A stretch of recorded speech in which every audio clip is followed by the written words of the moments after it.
Order తీసి times of India public చేస్తే అప్పుడు ఆ బిల్డింగ్ రిపేర్ చేయడం జరిగింది.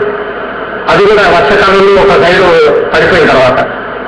అంటే నేను అనేది ఏంటంటే you should start from the ground level.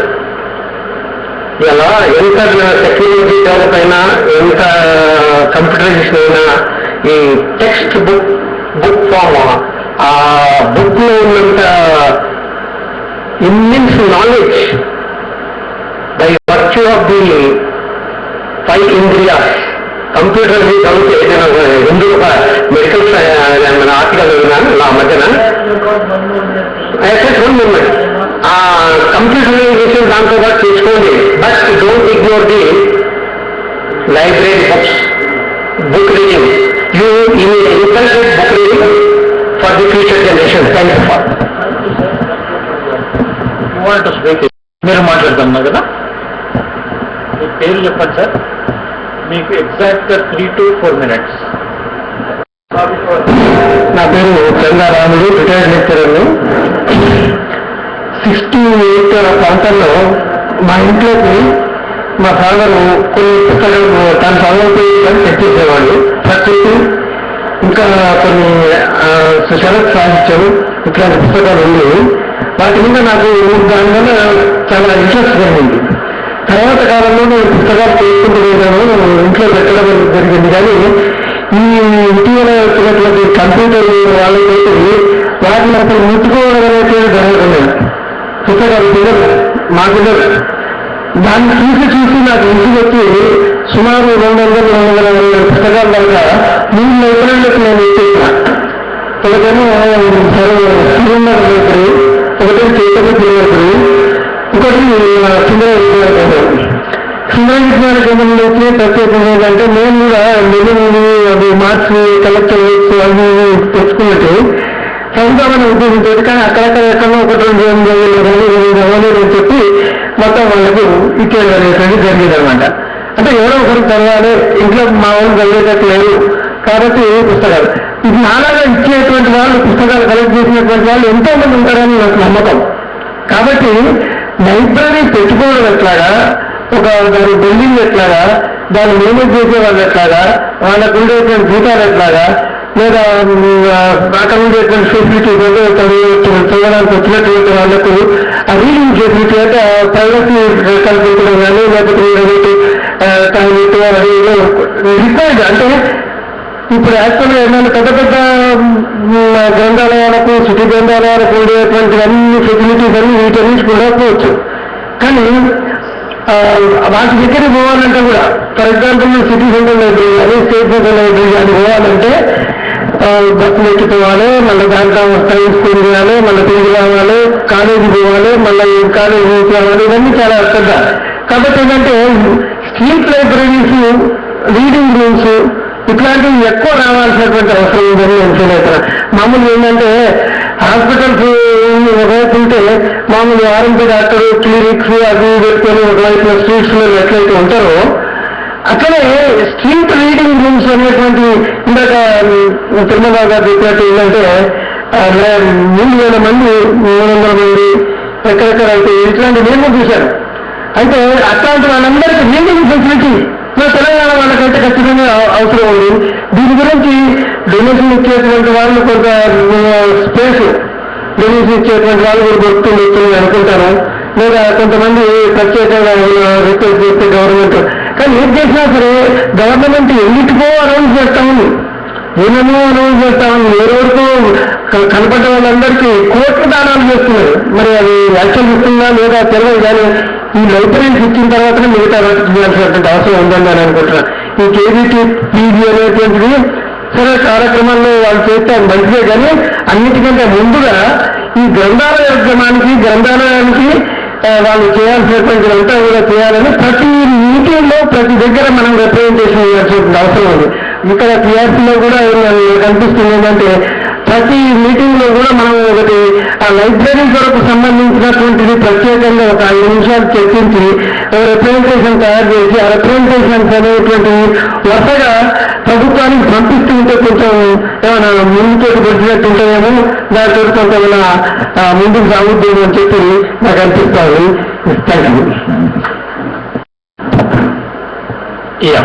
మన మదన్ గారు, తర్వాత మీరు ఇంకేమైనా మాట్లాడతారా? I think it close. Okay, కానీ you have to be very very brief sir. అందరికీ నమస్కారం. గత 2-3 ఏళ్ల నుంచి సమావేశాలకు వస్తున్నా, ఎన్నడూ మాట్లాడలేదు. నేను Madan Mohan, retired district revenue officer, Hyderabad. అయితే ఇప్పుడు ఎందుకు మాట్లాడుతున్నా అంటే, నేను ఫస్ట్ ఉద్యోగం నా లైబ్రరీని ఉద్యోగం. నేను కూడా లైబ్రరీ సైన్ చేశాను. లక్ష్మణరావు నా గురువే. ఆయన చెప్పిందే మన ఏమంటారు, ఇది గ్రంథాలయ ఉద్యమం ఏజెండా అన్ని సమస్యలు సార్ చెప్పారు ప్రొఫెసర్ లక్ష్మణరావు గారు. తర్వాత నేను ఏమనుకున్నానంటే, ముందు లైబ్రరీ, తర్వాత లెక్చరర్ పని చేశాను. మళ్ళీ తర్వాత సర్వీసెస్ జాయిన్ అయిపోయి రెవెన్యూ ఆఫీసర్గా రిటైర్ అయ్యాను హైదరాబాద్లోనే. మీరు ఎవరో అడిగినట్లు ఒకసారి ల్యాండ్ కావాలంటే లైబ్రరీకి ల్యాండ్ కూడా అలాట్ చేశాను. నా వంతు నేను లైబ్రరీ అంశాన్ని ఆలోచన కూడా చేశాను. ఎంఆర్ఓగా, ఆర్డీఓగా, డిఆర్ఓ, వరంగల్ ఆర్డీఓ చేసిన ఎన్ని రకరకాల ఏరియాలు ఎక్కువ మాట్లాడుతున్నారు కాబట్టి చెప్పాలండి. అదో భారతం అయిపోతుంది, అదో భారతం అవుతుంది. మళ్ళీ మీరు చాలాసేపు వినలేరు. ఎవరే కానీ చెప్పేవాడికి వినేవాడు లోపు అన్నట్లు. ఈవెన్ పుస్తకాలు రాసిన వాడు చదివేవాడు లోప, వాడు చదువు చేయడు, ఇలా రాస్తాడు. మనం మంత్రం నా బుక్ చదువు అంటాడు. అది పరిస్థితి ఉంది. బుక్ రోజు కూడా రచయిత గారు ఉన్నారు కూడా చెప్తున్నాను. అయితే ఏం లేదు, నేను కూడా చివరికి ఏమనుకున్నానంటే ఒక చిన్న విషయం చెప్తాను. First job graduate library, junior college, Kollapur, మా ఊర్లోనే. నేను చదివిన స్కూల్లోనే, నేను చదివిన college.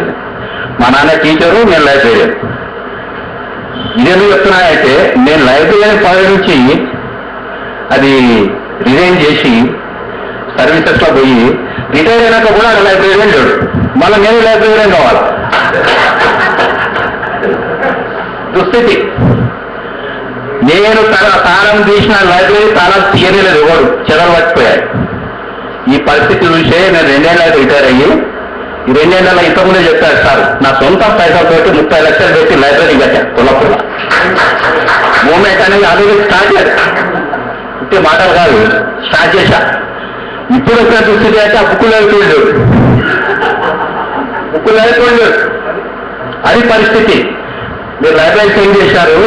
Library sense of 5 principles ఉంటాయి. బుక్స్ ఫర్ యూత్, ప్రతి పుస్తకానికి ఒక రీడర్ ఉండాలి, ప్రతి రీడర్కి ఒక బుక్ ఉండాలని రూల్ ఉంది. అన్ని రకాల పుస్తకాలు చిన్నప్పటి నుంచి తయారు చేసిన పుస్తకాలు పెట్టినాం, కానీ మాకు చదివేటోళ్ళు లేదు. అంటే చెప్తున్నాను సార్, ఇది ప్రాక్టికల్గా. కాకపోతే ఒక ముఖ్యమైన విషయం, నేను వీరికి ఒక నిర్వాహకులకు ముఖ్యంగా ధన్యవాదాలు చెప్తాను. తెలంగాణ మూవ్మెంట్ ఇంత బలవత్తరంగా తయారవడానికి దీని పాత్ర చాలా ఉంది. ఎందుకంటే ఈ కాన్సెప్ట్ తోటి మేము మా ఊళ్ళో లైబ్రరీ పెట్టాం. ఇది ఒక అధ్యయన కేంద్రం. మా ఊర్లో కూడా మాది అధ్యయన కేంద్రం, not library. I will say that ఇదే అధ్యయన కేంద్రం. మేము పుస్తకాలు ఎవరు ఇంటికి ఇవ్వం, మా ఇంట్లో కూర్చోవాలి, పర్వాలి వాడు అంతే. మేముంటే వెళ్ళిపోవాలి. ఎందుకంటే తీసుకపోయి ఎత్తుకపోయి మన ఇంటికి తీసుకోవడం, సెవెన్ బుక్కులు పోవడం, ఐ డోంట్ లైక్ ఇట్. అందరికి ఫ్రీ ఫెసిలిటీ ఇచ్చాం. అది సార్ వేణు కుమార్ గారు మన గత ఇచ్చాడు, బోయడం పెట్టాడు, అన్ని చేశాడు, వింటున్నాం, మూవ్మెంట్ చేశాం, తెలంగాణ తెచ్చుకున్నాం. అదేవిధంగా ఈ లైబ్రరీల అధ్యయన కేంద్రాలు ఇటువంటి రిసోర్స్ సెంటర్స్ ఫస్ట్ మూవ్మెంట్లో భాగంగా చెప్తున్నాం. లైబ్రరీ మూవ్మెంట్లో భాగంగా ప్రతి జిల్లా కేంద్రంలో ఇటువంటి పెట్టండి. ఎవరు మీరే లీడ్ చేయండి సుధాకర్ గారు, మేము కూడా నెమ్మతా ఉంటాం. ఇప్పుడు రిటైర్ అయిపోయాం కదా, కాబట్టి నేనంతా మేము కూడా ఉంటాం. చేస్తే అందరూ ఓవర్కోర్ యాక్టివేట్ అయిపోయి బుక్స్ గురించి మన కేసీఆర్ గారు బాగా చదివి ఇంత బ్రహ్మాండంగా మాట్లాడుతున్నాడు. ఎవరు మాట్లాడినారు కదా, అందరు మినిస్టర్ జీరోనే. ఆయన మీటింగ్ పెడితే ఆయన చెప్పిందే నాదే, వేరేవాడు బాగా చదివండి బుక్కులన్నీ. మళ్ళీ అందరు వేరేవారు కూడా మనం కూడా ఆయన దగ్గర మొదలు కావాలి కదా, అవునా కదా.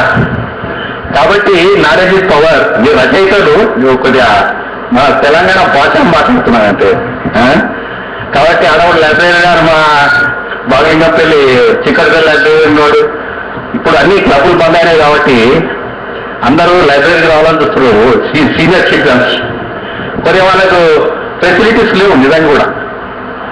అంటే చెప్తున్నాను సార్, ఇవన్నీ ప్రాక్టికల్ ప్రాబ్లమ్సే చెప్తున్నాను. జేబీ గారు కూడా చక్కగా చెప్పారు, వెంకటేశ్వరరావు గారు బాగా చెప్పారు, మీరు ఇంకా మంచి చెప్పారు, మీ పుస్తకాలు పబ్లిష్ చేస్తే బాధలో అమ్ముకునే విధానం చెప్పారు, అన్ని చెప్పారు. కానీ నాకు అన్నిటిగా నచ్చింది మన లక్ష్మణరావు గారు. ఆయన అన్ని being a professor of library science అన్ని ప్రాబ్లమ్స్ చెప్పారు. ఆయన మరి ఎట్లా సార్ ఆయన లైబ్రరీ మూవ్మెంట్ పెడతాను సార్, తెలంగాణ లైబ్రరీ అసోసియేషన్, దాంట్లో మనం పాల్గొందాం. ఇప్పుడు తెలంగాణ వచ్చింది ఎట్లా, ఇప్పుడు మీరంతా కూడా ప్రతి జిల్లాలో హైదరాబాద్ హెడ్ క్వార్టర్లో క్వశ్చన్ చేస్తే కేసీఆర్ గారు ప్రతి మనిషికి కోట్లు ఇచ్చేస్తున్నాడు. మన ప్లాట్ఫామ్ చక్కగా అడిగితే ఈజీగా బ్రహ్మాండంగా ఇచ్చేస్తాడు. నేను కూడా వస్తాను ముందర, అర్థమైందా? ఇదే సందర్భంగా నేను హైదరాబాద్ ఇప్పుడు నిన్ననే 2 రోజుల కింద ఇండియన్ రెడ్ క్రాస్ సొసైటీ అని ఉంటుంది, ఆల్ ఓవర్ వరల్డ్ ఉంటుంది. ఆంధ్రప్రదేశ్లో ఉండేది మన రీఆర్గనైజేషన్ యాక్ట్లో డివైడ్ కాలేదు. ఆ డివిజన్లో జనరల్ సెక్రటరీగా నన్ను అపాయింట్ చేశారు తెలంగాణ స్టేట్. కాబట్టి అదే వేరే రీతి అది కథ. మీరు ఎవరైనా కానీ ఇక్కడ ఉంటే మాకు సహాయకారాలు అందిస్తే అది సోషల్ సర్వీస్, అది దాంట్లో నేను లీడ్ చేస్తాను. అదేవిధంగా ఇప్పుడు మిత్రులు చెప్పారు నా పుస్తకాలని డొనేట్ చేశాను. మీరు ఎవరైనా డొనేట్ చేస్తే నాకు డొనేట్ చేయండి, మా లైబ్రరీలో పెట్టుకుంటాను. ఎనీబడి మీరు మౌత్ టు మౌత్ క్యాన్వాస్లా పుస్తకాలు నాకు ఇస్తే, విమల బ్రదర్ నేనే, ఆమె రాలేదని నేను మాట్లాడుతున్నాను. ఐ డోంట్ నో, ఆమె ఇవాళ వస్తున్నది తెలియదు, వాళ్ళ బ్రదర్నే.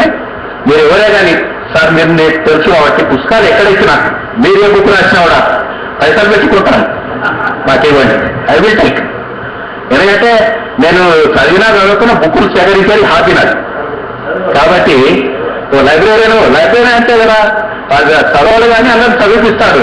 హోటల్లో మేనేజర్ లాగా తినడు కదా, హోటల్లో ఉంటారంటే. అదేవిధంగా ఈ లైబ్రరీస్ గురించి నేను ఎక్కువ చెప్పాలనుకోలేదు. నా క్వశ్చన్ ఏమన్నా కానీ స్పీచ్ ఇస్తున్నాను.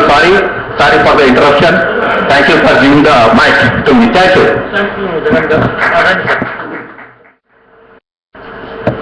ఒక్క మాట, గ్రంథాలయ ఉద్యమం, అధ్యయన ఉద్యమంలో ఒక మిత్ర బృందము హైదరాబాద్లో